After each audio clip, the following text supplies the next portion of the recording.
Hello students. जो लोग अभी क्लास 11 का एग्ज़ाम दे चुके हैं, चाहे साइंस के बच्चे हैं चाहे कॉमर्स के बच्चे हैं, कुछ आर्ट्स के बच्चे भी कंप्यूटर साइंस रखते हैं। और अगर आप चाहते हैं कि कंप्यूटर साइंस की बहुत अच्छी तैयारी आपकी हो, चूँकि 11th क्लास में हम लोगों ने मॉडल मॉडल पेपर और इम्पोर्टेंट क्वेश्चन का बहुत सारा एमसीक्यू करवाया था, जिससे आप लोगों को बहुत फ़ायदा हुआ था। और CWH साइंस के नाम पर कॉमर्स वर्ल्ड हजारीबाग का एक अलग चैनल है। Commerce world Hazaribagh arts, science और कॉमर्स तीनों विषय के, तीनों स्ट्रीम में जितने सब्जेक्ट होते हैं सारे सब्जेक्ट का ऑनलाइन क्लास चलवाता है। चाहे आर्ट्स के बच्चे हों उनका सारा सब्जेक्ट का ऑनलाइन क्लास होगा, कॉमर्स के बच्चे हों उनका सारा सब्जेक्ट का ऑनलाइन क्लास होगा, और चाहे वो साइंस के स्टूडेंट हो, सारे सब्जेक्ट का online class commerce world Hazaribagh में चलता है। इसके लिए हम लोगों ने अलग अलग यूट्यूब चैनल बना रखा है। कॉमर्स के बच्चों के लिए CWH कॉमर्स, साइंस के बच्चों के लिए CWH साइंस, और आर्ट्स के बच्चों के लिए CWH आर्ट्स। CWH का मतलब कॉमर्स वर्ल्ड हजारीबाग है। और साइंस के मामले में आज कंप्यूटर साइंस सर आपको सिलेबस समझाने जा रहे हैं क्लास 12th का।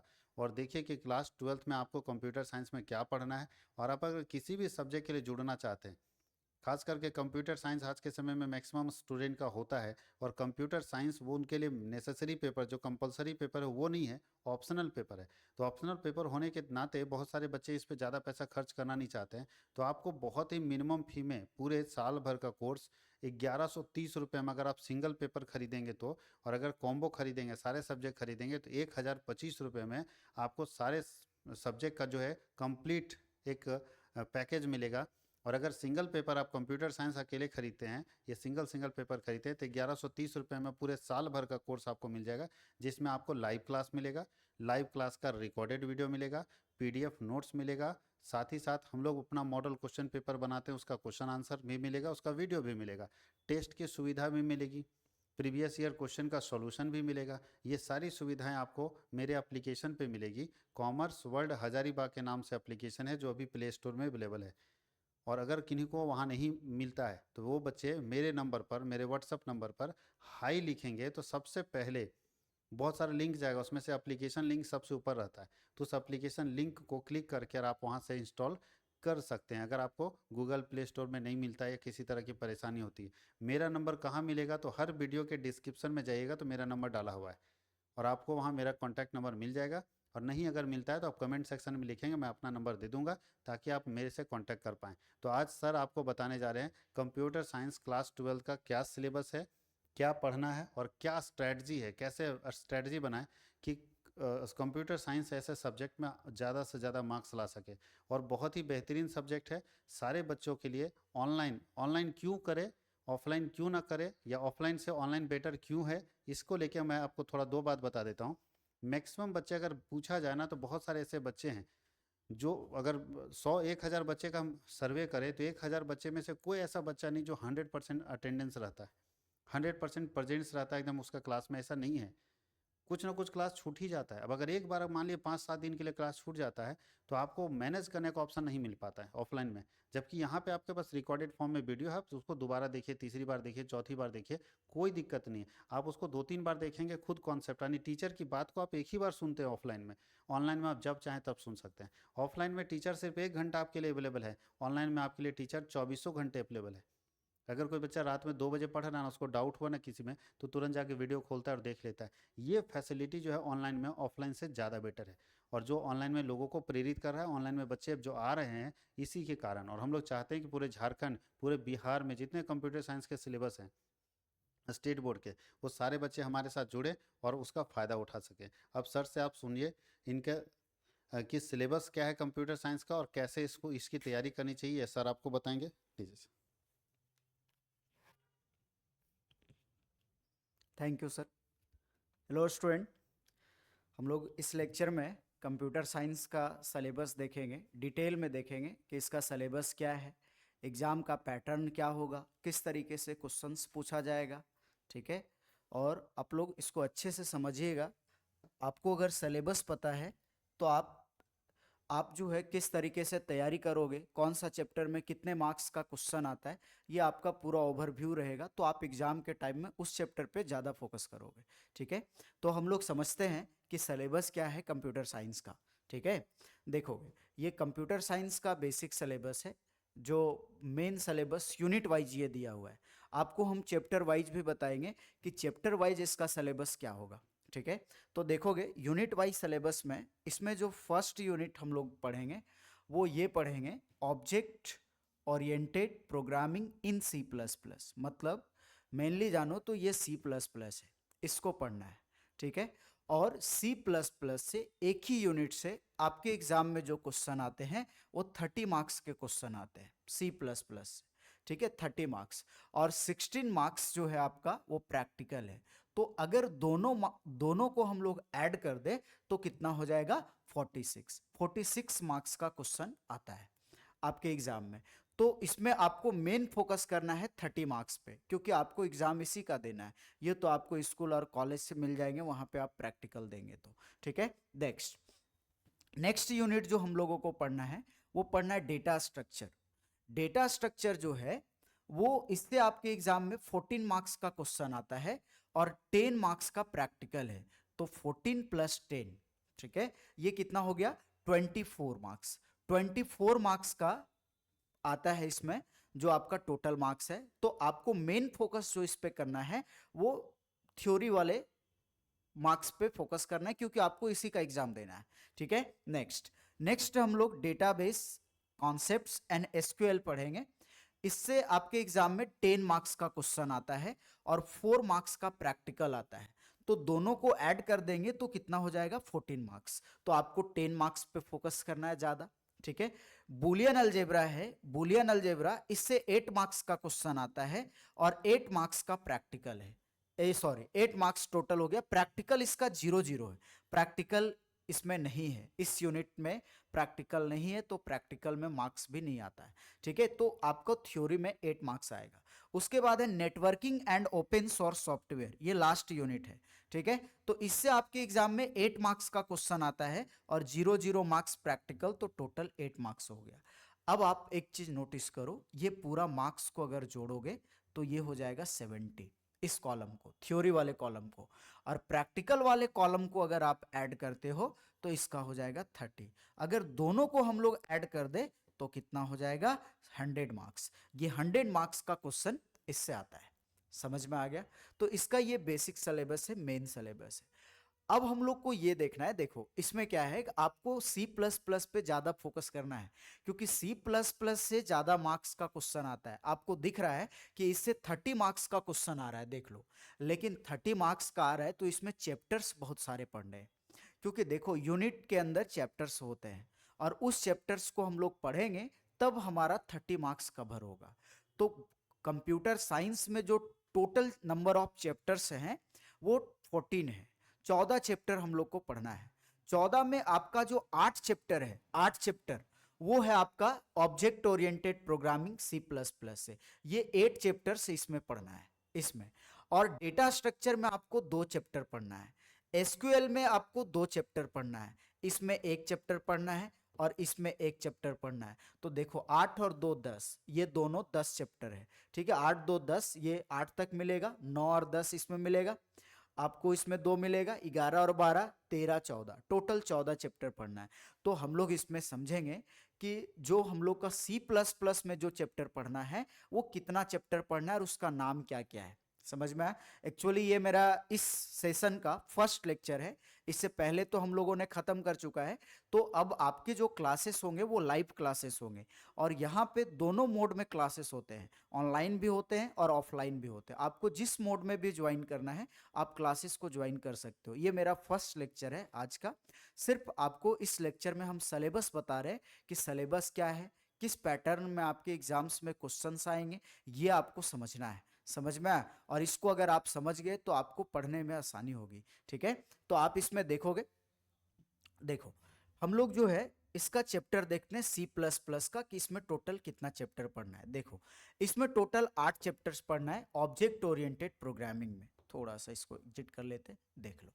ये ऑब्जेक्ट ओरिएंटेड प्रोग्रामिंग में जो है इसमें 8 चैप्टर हम लोगों को पढ़ना है, 8 चैप्टर्स। इसमें जो पहला नंबर चैप्टर पढ़ना है वो पढ़ना है C plus plus revision tour. इस चैप्टर को कभी कभी हम ये किसी किसी बुक में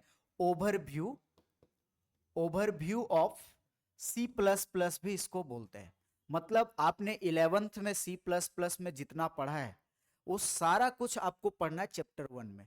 तो जो स्टूडेंट को ऐसा फील हो रहा है कि सर हम 11th नहीं पढ़े हैं तो 12th कैसे समझ में आएगा, तो उसको टेंशन नहीं लेना है। हम C++ बिल्कुल बेसिक से बताएंगे, और बेसिक से बताएंगे तभी आपको समझ में आएगा। बेसिक से नहीं बताएंगे तो आपका डॉट हमेशा रहेगा और क्लियर नहीं हो पाएगा, क्योंकि ये कोडिंग है। कोडिंग में आप जो पहले पढ़े हो वो भी दिमाग में रखना पड़ेगा, आगे पढ़ोगे वो भी दिमाग में रखना पड़ेगा, तब आपसे प्रोग्राम बनेगा।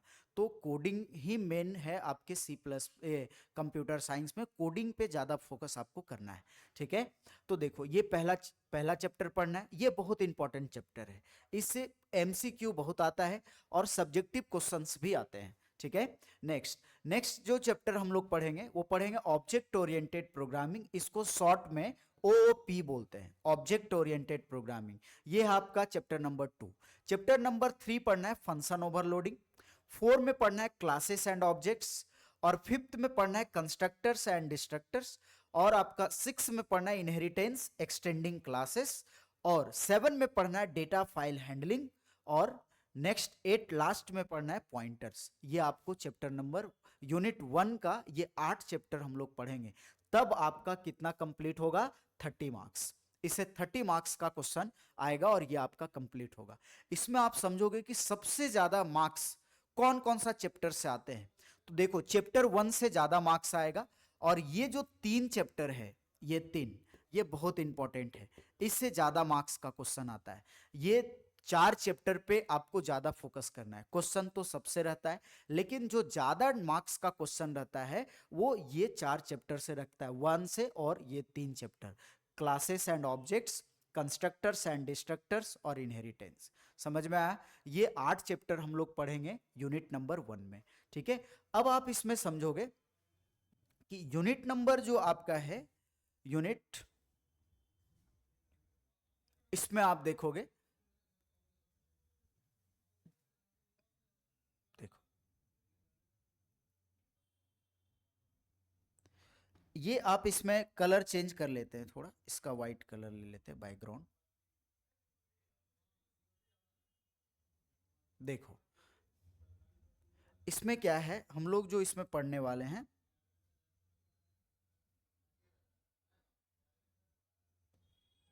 देखो इसमें जो हम लोग पढ़ेंगे वो हम लोग यूनिट 1 तो समझ में आ गया। अब देखो यूनिट 2 में जो है वो कौन कौन सा चैप्टर्स हम लोगों को पढ़ना है यूनिट 2 में। तो यूनिट 2 पे फोकस करोगे, देखोगे यूनिट 2 में जो हम लोग पढ़ने वाले हैं वो है हम लोग का डेटा स्ट्रक्चर। डेटा स्ट्रक्चर ये है, ये यूनिट 2 में पढ़ना है। तो यूनिट 2 में 2 चैप्टर्स पढ़ने हैं हम लोगों को। कौन कौन सा? चैप्टर नंबर 9, चैप्टर नंबर 9 पढ़ना है। इसका जो नाम है वो है एरेज, ये एरेज। अब बोलोगे सर चैप्टर नंबर 9, क्योंकि 8 तक तो हम लोग देख चुके हैं, चैप्टर नंबर 8 तक आपका यूनिट नंबर 1 में आता है, यूनिट नंबर 2 में आपका आता है चैप्टर नंबर 9 और चैप्टर 10। ये यूनिट 10 में आएगा आपका चैप्टर 10। ये यूनिट 2। चैप्टर 10 में पढ़ना है stack, Q and linked list, linked list ये पढ़ना, ये 3 टॉपिक पढ़ना है, स्टैक, क्यू, लिंक्ड लिस्ट। ये चैप्टर 10 में पढ़ना है। ठीक है, उसके बाद यूनिट नंबर 3 में आते हैं। यूनिट नंबर 3 में क्या पढ़ना है? यूनिट नंबर 3 में पढ़ना है डेटाबेस, डेटाबेस कॉन्सेप्ट्स, कॉन्सेप्ट्स ये पढ़ना है, एंड एसक्यूएल। एसक्यूएल का फुल फॉर्म होता है स्ट्रक्चर्ड क्वेरी लैंग्वेज, ये है। तो इसमें आप देखोगे चैप्टर नंबर 11 पढ़ना है।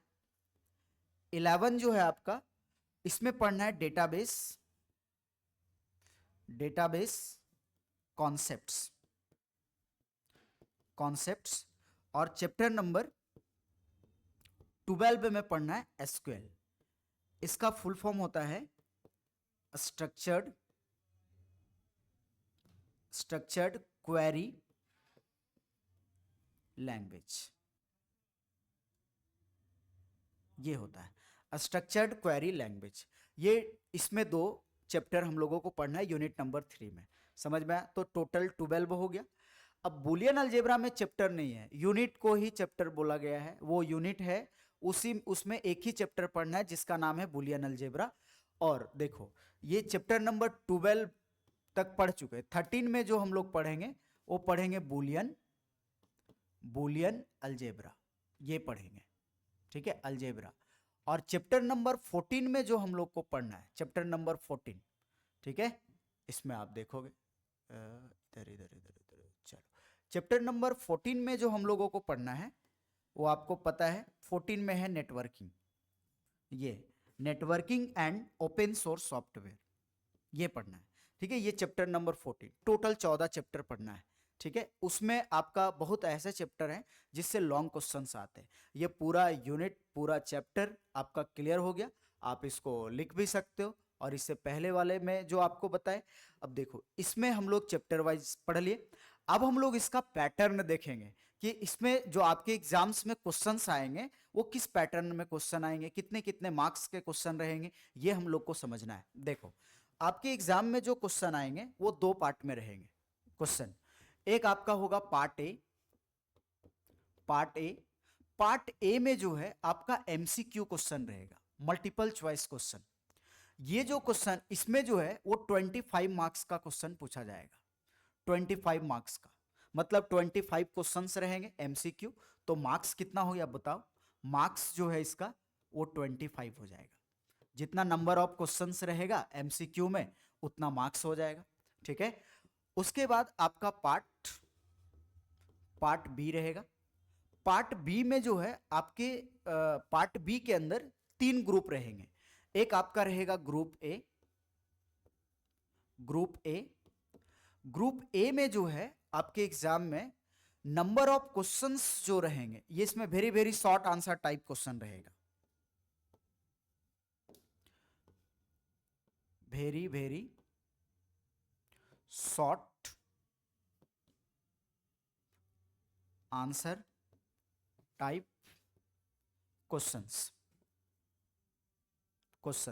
मतलब एक लाइन में लिखना रहेगा। इसमें टोटल नंबर ऑफ क्वेश्चंस जो रहेंगे, टोटल नंबर ऑफ क्वेश्चंस वो 9 रहेंगे, 9। लेकिन आपको जो आंसर देना है, आंसर एनी 7 क्वेश्चंस, 7 क्वेश्चंस का आंसर आपको देना है, समझ में आया? 7 क्वेश्चंस का आंसर आपको देना है, समझ में आया? 7 क्वेश्चंस का, प्रत्येक क्वेश्चन का मार्क्स जो होगा 1 होगा। तो कितना हो गया, 1 × 7, तो 7 हो गया, 7 मार्क्स हो जाएगा। 9 दिया रहेगा, लेकिन 9 में आपको 2 ही का आंसर बताना है, सबका आंसर नहीं बताना है, समझ में आ गया? ठीक है, तो सॉरी 9 में 7 का आंसर बताना है आपको, सबका नहीं बताना है। 2 क्वेश्चन आपको ऑफर में मिल रहा है, उसमें आपको जो लगता है कि हम इसको नहीं जानते, उसमें 2 क्वेश्चन को आप स्किप कर सकते हो, छोड़ सकते हो। तो बताओ 25 और 7 कितना हो गया, 32 हो गया। अब आते हैं ग्रुप बी पे। ग्रुप बी इसमें आप देख लोगे, ठीक है, ये सिर्फ समझना है। ग्रुप बी में जो है आपका, इसमें ग्रुप बी में शॉर्ट आंसर टाइप क्वेश्चन रहेगा। ग्रुप बी में जो है वो शॉर्ट आंसर टाइप क्वेश्चन रहेगा। ग्रुप बी इसमें जो है वो शॉर्ट आंसर टाइप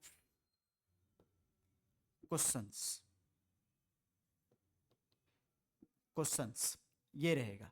इसमें जो टोटल नंबर ऑफ क्वेश्चंस रहेंगे, टोटल नंबर ऑफ क्वेश्चंस जो रहेंगे वो रहेंगे 8। कितना रहेंगे, 8। और आपको जो आंसर देना है वो आंसर देना है, आंसर एनी 6 क्वेश्चंस, 6 क्वेश्चंस का आंसर आपको बताना है।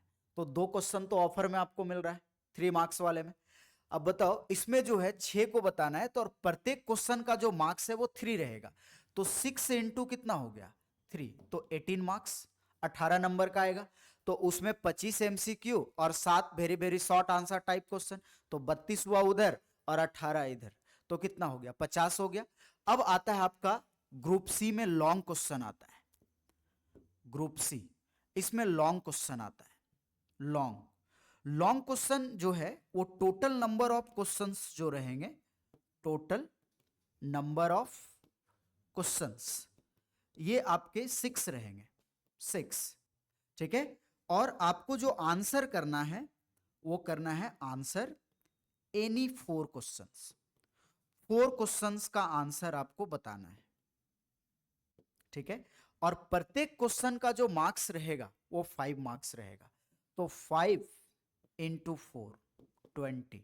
तो बताओ उसमें 25 क्वेश्चन एमसीक्यू, तो 25 मार्क्स, 7 का आंसर बता रहे हो आप एक 1 मार्क्स वाले को, तो 7 उधर, तो 25 और 7 32 हो गया, 32 और 18 50 हो गया, और 20 70। मतलब आपके एग्जाम में टोटल 70 मार्क्स होगा थ्योरी में, और 30 मार्क्स आपको प्रैक्टिकल मिलेगा, जो आप स्कूल कॉलेज जहां एडमिशन आप लिए हो वहां से आपको 30 मार्क्स मिलेगा।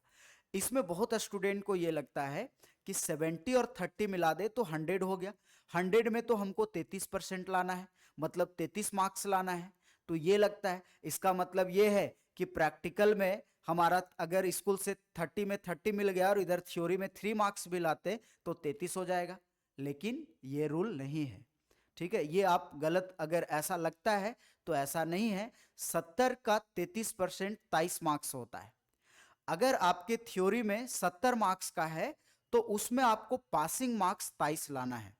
अगर स्कूल में या कॉलेज में आपको 30 में 30 भी मिल गया और आपके थ्योरी में 20 मार्क्स आ रहा है तो आप फेल हो जाओगे एग्जाम में, समझ में आया। तो 70 में आपको 23 मार्क्स लाना है, उसके बाद आपको जो भी स्कूल कॉलेज से मार्क्स मिलेगा वो दोनों मार्क्स को ऐड करके आपका टोटल मार्क्स होगा एक सब्जेक्ट का। समझ में आ गया स्टूडेंट। तो ये आपको सिलेबस समझाए, एक पॉइंट आप नोटिस करके रखोगे कि 70 में आपको कितना मार्क्स लाना है, 70 में 23 मार्क्स लाना है पास होने के लिए। बाकी आप जितना अच्छा से तैयारी करोगे उतना अच्छा मार्क्स आएगा। समझ में आया। अच्छे से पढ़ना है। कंप्यूटर साइंस में जो है आप अगर थोड़ा भी मेहनत कर देते हो तो बहुत अच्छा मार्क्स आ जाएगा आपका। और 5 मार्क्स वाला क्वेश्चन जो है वो मेरे ऊपर छोड़ दो, जो इंपॉर्टेंट करेंगे वो आपके एग्जाम में आएगा। समझ में आया। अब देखो इसमें जो है आपको सिलेबस बता दिए। सिलेबस ये मेरा फर्स्ट लेक्चर है और उसके बाद हम लोग नेक्स्ट क्लास से जो है इसको हम लोग पूरा थ्योरी के साथ पढ़ेंगे। और आपको ये भी बता दे रहे हैं कि फर्स्ट जो हम लोग पढ़ाएंगे आपको वो बुलियन अलजेब्रा पढ़ाएंगे, और बुलियन अलजेब्रा के बाद हम लोग C++ में आएंगे। बुलियन अलजेब्रा से आपके एग्जाम में 8 मार्क्स का क्वेश्चन आता है, उसमें 2 क्वेश्चन एमसीक्यू रहता है, एक question very very short answer type में रहता है और एक लॉन्ग क्वेश्चन रहता है। तो 3 और 8, 3 और 5 8 मार्क्स हो गया। 8 मार्क्स का क्वेश्चन आपके एग्जाम में आते हैं। समझ में आया। बुलियन अलजेब्रा यहाँ तो पढ़ाएंगे, लेकिन आप फिजिक्स में भी एक चैप्टर पढ़ोगे जिसका नाम है सेमीकंडक्टर। लगभग टॉपिक मैच करेगा। अगर आप यहाँ बुलियन अलजेब्रा पढ़ लेते हो तो आपका फिजिक्स का भी एक चैप्टर कंप्लीट हो जाएगा, और वहाँ पे भी शायद 8 मार्क्स का आता है, तो आप उसको देख लोगे। आपको यहाँ लग रहा है कि मैं 8 मार्क्स पढ़ रहा हूँ, लेकिन दोनों को मिला दो तो 16 मार्क्स का आप कंप्लीट कर रहे हो। बुलियन अलजेब्रा पढ़ाने के बाद हम लोग C++ में इंटर करेंगे और कंटिन्यू पढ़ते जाएंगे। देखो बुलियन अलजेब्रा क्या है कि सबको समझ में आएगा। इस चैप्टर को किसी दूसरे चैप्टर से कोई लिंक नहीं है। तो अभी आपका लेवल बता रहे कि आप 12th में इंटर किए हो, तो थोड़ा इंटरेस्टिंग में आपको पढ़ाते, उसके बाद हम लोग C++ में आ जाएंगे बुलियन अलजेब्रा खत्म करने के बाद। और एक चीज नोटिस करो, प्रॉपर तरीके से आपको PDF मिलेगा, ठीक है। आपको MCQ क्वेश्चंस मिलेगा, थ्योरेटिकल क्वेश्चंस मिलेगा, आपके टेस्ट होंगे, सारा कुछ जैसा आप ऑफलाइन में करते हैं उस तरह से ऑनलाइन में भी होगा। और आपको रिकॉर्डेड वीडियो मिलेगा, आप उस वीडियो को कभी भी देख सकते हो जब भी आपको डाउट होता है। समझ में आया। तो हम आपके साथ 24 आवर्स हैं, आप कभी भी देख सकते हो। उसके बाद भी कोई डाउट होता है तो कभी भी आप कॉल करके क्वेश्चन पूछ सकते हो जहां से डाउट होता है। बिल्कुल आपको ट्रीट किया जाएगा, आपको लगेगा कि हम आपके पास हैं, आप मेरे पास पढ़ रहे हो। आप कभी भी कोई भी डाउट हो आप क्वेश्चंस पूछ सकते हो, कॉल करके भी पूछ सकते हो, और आप वीडियो देखोगे वहां से भी आप क्लियर कर सकते हो, क्योंकि आपको रिकॉर्डेड वीडियो मिल रहा है, आप वीडियो को कभी भी देख सकते हो। बाकी यहाँ पे दोनों क्लासेस की सुविधा है, आप ऑफलाइन और ऑनलाइन दोनों मोड में आप क्लासेस कर सकते हो। समझ में आया। तो सिलेबस आपको समझ में आ गया। ये सिलेबस को आप नोट डाउन कर लोगे, जितना चैप्टर बताए वो आप देख लोगे, और आपका क्वेश्चन पैटर्न क्या होगा, किस तरीके से जैक ये क्वेश्चन पूछा जाएगा आपके एग्जाम्स में, वो आपको ध्यान देना है। समझ में आ गया स्टूडेंट? अब हम लोग नेक्स्ट लेक्चर में बुलियन अलजेब्रा स्टार्ट करेंगे। ये मेरा फर्स्ट लेक्चर था, जो सिलेबस हम समझाए हैं। अब अगला दिन से लाइव होगा क्लासेस आपका, और ऐप पे क्लासेस होगा। जो जो स्टूडेंट अभी तक कोर्स को नहीं लिए हैं वो जल्दी से जुड़ जाइए और क्लासेस को शुरू से करिए। बहुत मजा आएगा क्लासेस करने में, आपको सारा कुछ क्लियर करके बताया जाएगा। समझ में आ गया स्टूडेंट? Thank you.